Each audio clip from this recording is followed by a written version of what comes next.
குதிரை பேர வழக்கில் திமுக முன்னாள் அமைச்சர் செந்தில் பாலாஜி ஜாமீன் பெற்றார்.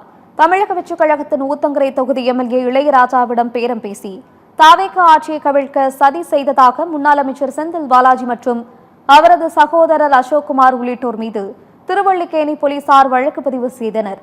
இந்த வழக்கில் இருவருக்கும் சென்னை முதன்மை அமர்வு நீதிமன்றம் நிபந்தனையுடன் முன்ஜாமீன் வழங்கியது. மேலும் மறு உத்தரவு வரும் வரை காலையும் மாலையும் திருவல்லிக்கேணி காவல் நிலையத்தில் ஆஜராக நீதிமன்றம் நிபந்தனை விதித்தது. இதற்கிடையே போலீசார் தங்களை துன்புறுத்தக்கூடாது என உத்தரவிடக் கோரி உயர்நீதிமன்றத்தில் இருவரும் மனு தாக்கல் செய்தனர். இந்த மனு விசாரணையின் போது முன்ஜாமீன் வழங்கப்பட்டு இதுவரை இருவரும் சரணடையவில்லை.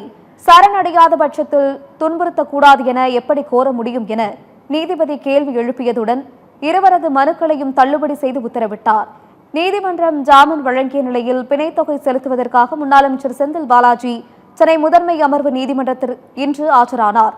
நீதிமன்ற உத்தரவிற்கு இணங்க ஆஜரானதை தொடர்ந்து இந்த வழக்கில் நிபந்தனையுடன் ஜாமீன் வழங்கி உத்தரவிட்டுள்ளது.